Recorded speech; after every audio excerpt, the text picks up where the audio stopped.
Well, hello, and welcome back to Fantastic Friday with Johnny Tiger on Friday, May 12th, 2023. And yes, I say fantastic, not fantastic. It's F-I-N, not F-A-N. Because today we are celebrating Fantastic Friday, and we are opening the show with a figure that we have introduced on the episode long ago, maybe near the beginning of our daily video. This is Tiger Shark from Marvel Comic, one of the, I would say, like minor league, maybe middle tiered villain. I mean, n who really care about Tiger Shark? No, nobody really know who Tiger Shark is, what he do, and he's just one of those goons that uh randomly get thrown into the mix when you need an extra uh like dangerous villain that might bite your face off, something like that. And like I said, we already talked about Tiger Shark on the show before, but I figure because he's Tiger Shark, so he's great for opening the show on Fantastic Friday.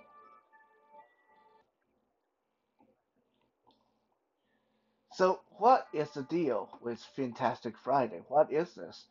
Well, this is a day aimed at celebrating uh, marine creatures in the shark family, meaning skate, shark, and ray, and educating children uh, about shark and the other related ocean predators, creatures, uh, letting kids be interested in them, and hopefully they will be more environmentally conscious. Or if you're like me, this is the day when you go on YouTube and watch a whole bunch of videos about how shark eat people and various people encounter with shark and stuff like that. Growing up in Taiwan, I was no stranger to shark attacks, and yeah, uh, I don't personally have that much uh, uh, uh, admiration for something that basically is a swimming mobile mouth that just you know you look at the shark's mouth. It's like this thing was designed to bite people, bite anything you come across.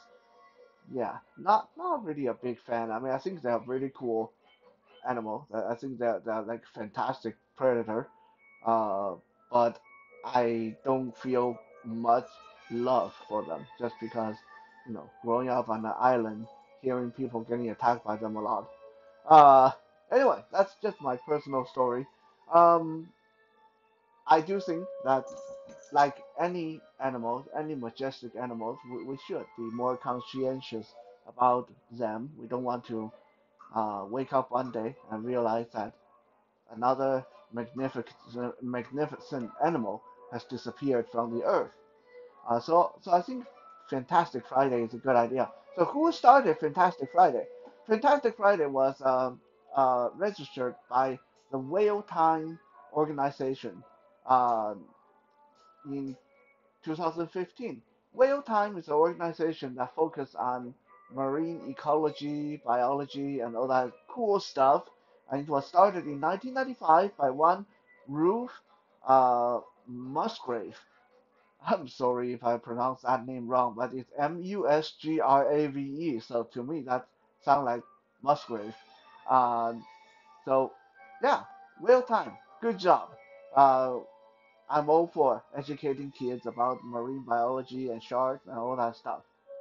Uh, and I am doing my part because we are going to look at the shark of all sharks today. Sorry, Tiger Shark, that's not you.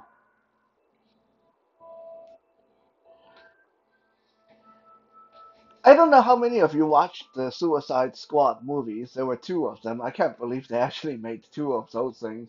The first one, yeah, okay, it was okay. I mean, okay, fine. It was awful by a lot of people's standard.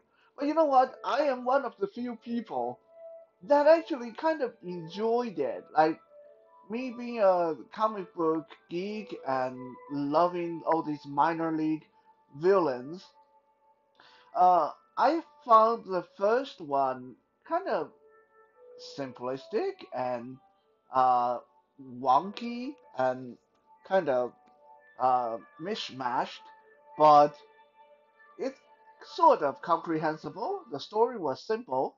All these bad guys being put in jail, and then to redeem themselves or to work out some kind of deal with the government, they got to go on some clandestine mission for the government. And there's a lot of little attempts at team dynamic, and some character had more development than others. Yeah, I mean, it was problematic, flawed, but I personally enjoyed it. However, when I heard that they were going to make a second one, I was thinking, oh, what? No. Like, the first one was barely okay, right? I mean, the fact that I enjoyed it didn't make it good. It was, by most people's review, a lousy, horrible movie. Okay? So I was thinking, second one, seriously? And then when I heard that Will Smith wasn't going to return in the second one, I was thinking, oh, this one is going to be a total bust. And like a lot of time when you have a movie and then you have a sequel, the sequel usually is not good. Well, the second one turned out to be pretty okay. I wouldn't call it good. I wouldn't call it a good movie, but it was enjoyable. And it, for me at least, the biggest surprise was the best part of the movie. The one character that had the most uh, tender, soft, tear-jerking, kind of heartwarming and funny moment. The one redeeming character was this giant CGI shark named King Shark in the movie, voiced by none other than Sylvester Stallone.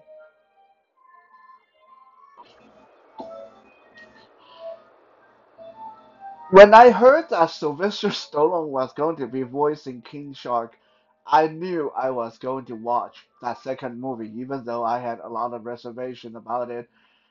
I'm glad I did, because King Shark was such an adoring character. Let me look at it. This is a big, huge, in fact, huge, chubby man shark, and it it's fully CGI, and it has a lot of teeth and expressionless black eyes in the movie. So you wouldn't expect it to be anything like cute or heart wrenchingly enduring and naive and innocent. And there's just so many adorable moments in that movie with King Shark. Like you wouldn't expect a giant killing machine like this guy to have those qualities. And I think that for me was the best surprise out of that movie. Now this King Shark action figure was made by Todd McFarlane. Uh, there were two versions. This version you're looking at, you have to buy four other Suicide Squad movie action figures to build him, which I did. I really didn't care about any of those other characters, but I definitely wanted my King Shark, so I did. I did buy all of them. I got them on discount. I got like all four figures for less than $80, so that was good.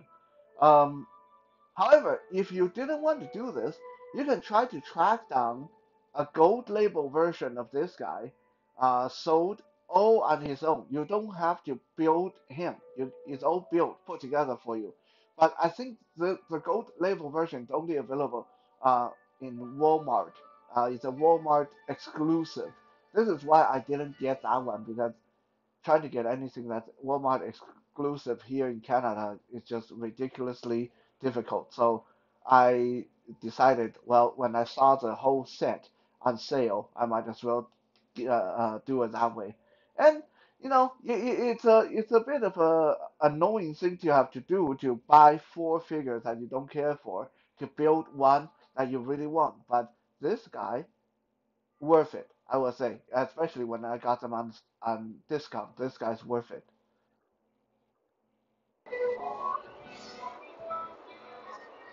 Born in Hawaii, the man known as Nanaue, Nanaue?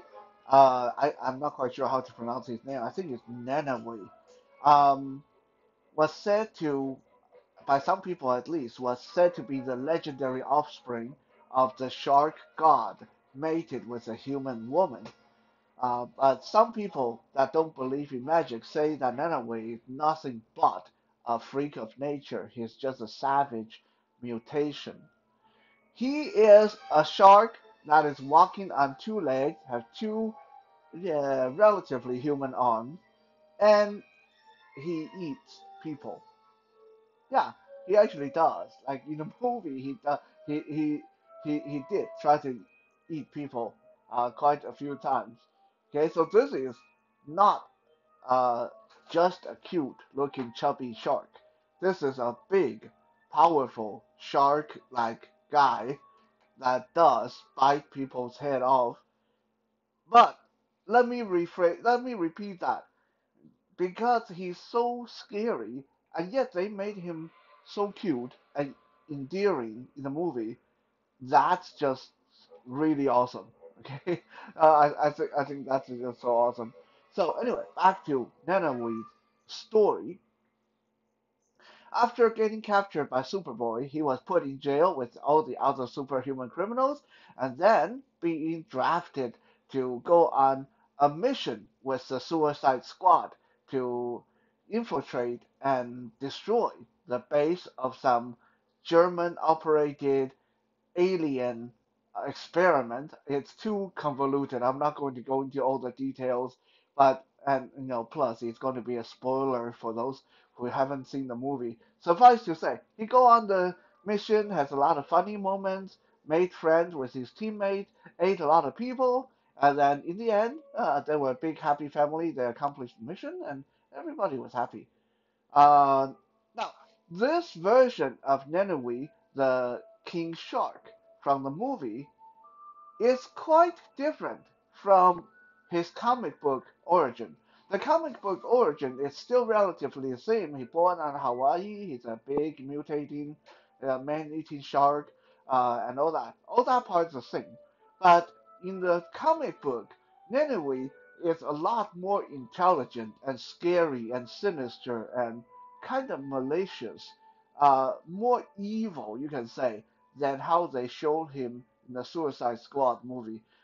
Personally speaking, I much prefer him the way he was shown in Suicide Squad movie, because in the comic book he's just another rampaging monster shark thing that is there to be defeated by heroes, and you don't feel any sympathy for him. But in the movie, there's definitely a lot of sympathy vote for this guy.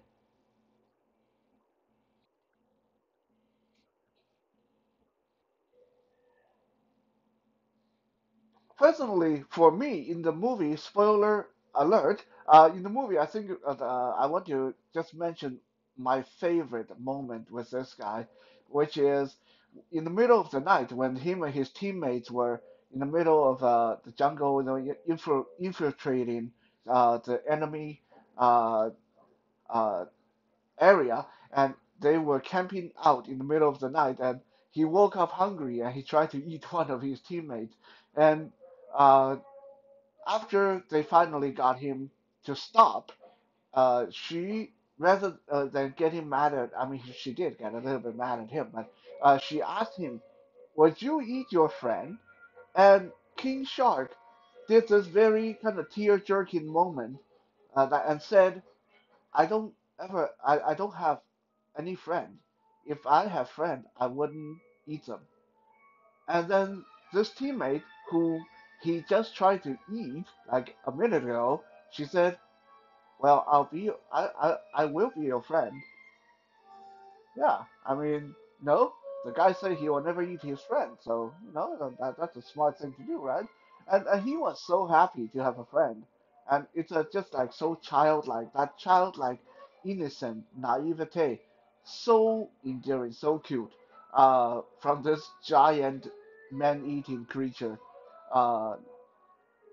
Uh, and we have seen indications of that when he was in the jail cell in the beginning of the movie, he was actually reading a book. So he's not as dumb as he looked. Now, that is pretty much as we can say about the character.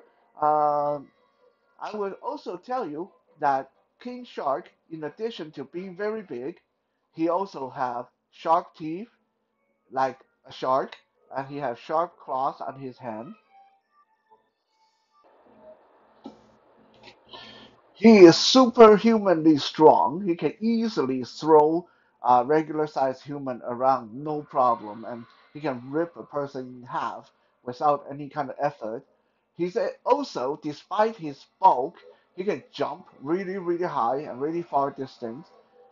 He is also superhumanly tough. Like in the movie, you see him getting shot, getting stabbed, getting thrown into buildings, having a collapsing structure land on him, surviving an explosion. It's like every time you think, oh crap, there goes the big guy. And then he's like, just okay. It's like, doesn't even phase him. Uh, so he is very, very durable, very tough. And I believe he does have some kind of regeneration or healing factor that allow him to heal extra fast.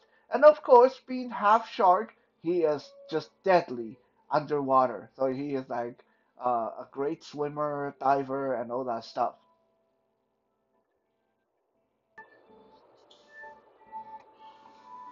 Once you got all four figures and complete the King Shark, you put him together. Or if you bought the already completed gold level version, uh, this is a big honking action figure, like heavy. This guy is heavy. He stands about 9 inches tall, and he is really, really thick. We'll see uh, just how he scale in a little bit when we do some size comparison with other figures. But unlike your typical superhero toys, this shark is not like super ripped or muscular or anything. This is a big, chubby shark guy, and that is how I like King Shark.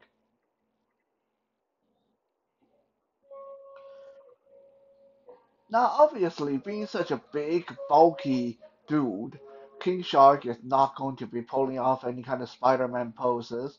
So even though he has a lot of joints, most of them don't work as well as they should.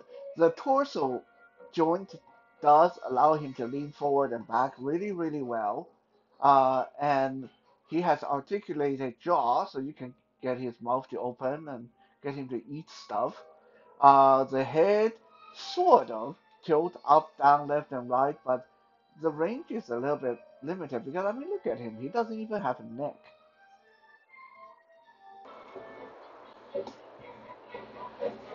His arms can rotate, go out to the side, at the shoulder. Unfortunately, because they're so chunky, he can't really put his arm down flat or cross them or anything. Okay, these big, thick, chunky arms, they're just not going to do that much. And he doesn't really have much bend in his elbow either. Um, Now, this is where I have to sort of criticize a little bit, because we recently seen another fat action figure made by this one made by Hasbro in the Blob character. Now, Blob, despite being really chunky, really fat, can bend his arm, elbow just fine. But so I think, yeah, big character like this, it's going to be limited, but I think there's room for improvement, definitely.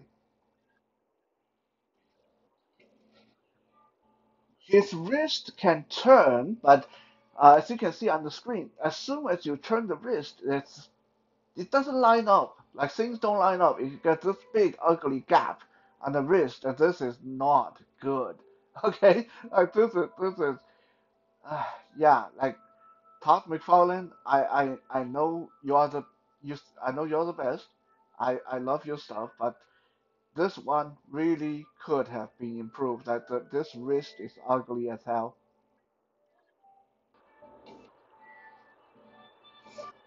Now, while I am usually not a fan of finger articulation and action figures, especially ones I need to hold weapons, finger articulation is atrocious. This is one figure where I wish he had movable fingers so he's not stuck with his hand constantly open. I wish King Shark can actually grab other figures and pick them up. That would be really, really cool.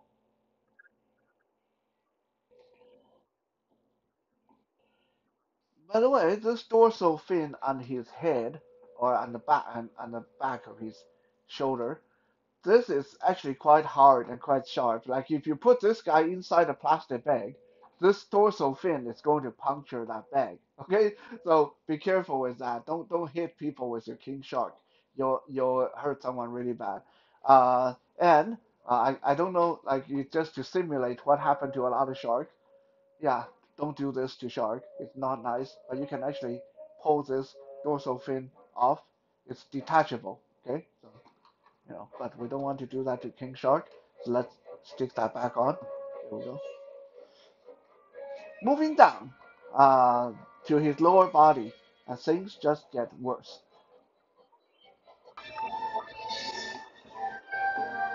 From the waist down, king shark is just as chunky as his upper body. He has short, thick, stubby legs. Uh, and he has three toes on his feet. Now, the legs actually do have articulation, but most of them rendered pretty pointless by the shorts he's wearing.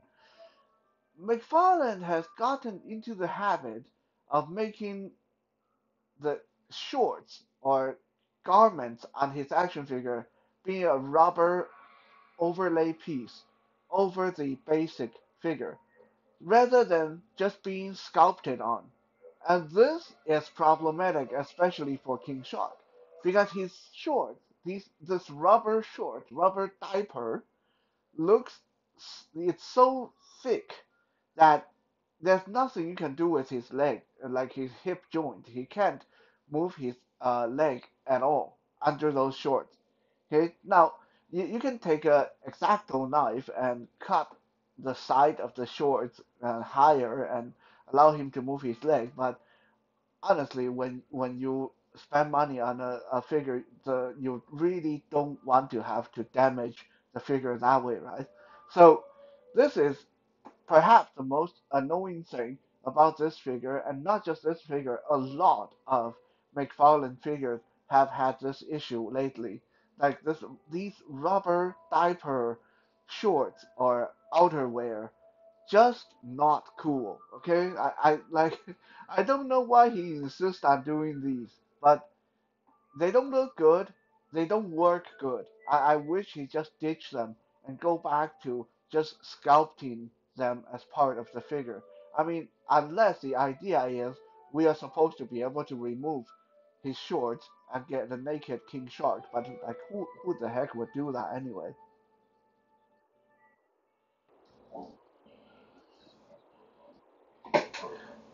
Just to give you guys a sense of scale of how big this guy can be, here is King Shark with his arms wide open, like he's ready to give you a big bear hug, like just a cute, cuddly shark wanting to give you wanting a hug. That's all he wants. He wants a hug. Okay? Then with his arms wide open, here is my water bottle from my Gatorade bottle, and we're going to look at that. Look at that. His arm span is wider than my Gatorade bottle is tall. This is how wide this guy can be if you want him to open his arm up. Okay, so this is a big boy. We are going to bring in a few figures for size comparison. First, we'll start with, well, his shark pal, Tiger Shark.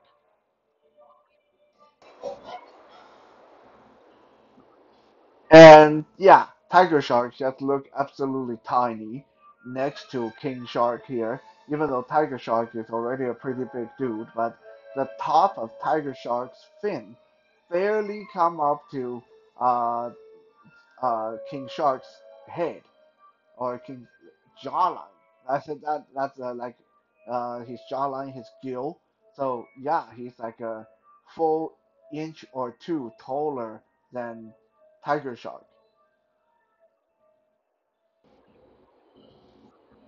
Here I have Tiger Shark riding or laying on top of King Shark's head, just to give you guys a sense that you can see that King Shark's head and shoulder area, the whole top shark part, is almost as long as Tiger Shark is tall. So King Shark's head portion is almost a whole, almost as big as Tiger Shark's whole body.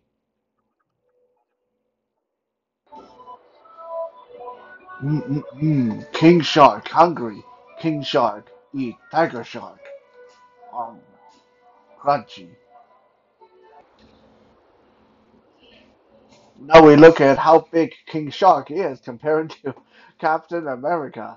This is regular Marvel Legends 60-inch Captain America, and Captain America is not a small guy, not as big as Tiger Shark, but yeah, when it's with King Shark, he's measuring up against.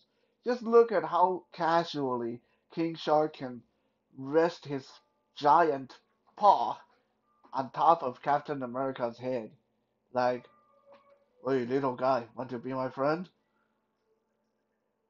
Honestly, we used to have a guy at the martial arts studio who was so big that he did this to me.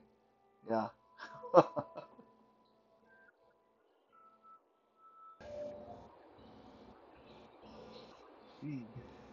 King Shark hungry. King Shark eat Captain America. Um, crunchy.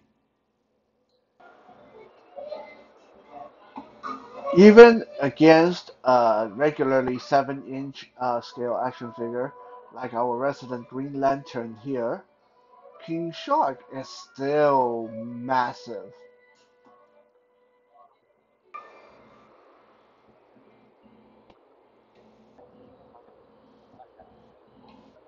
King Shark hungry. King Shark eats Green Lantern. Um, crunchy.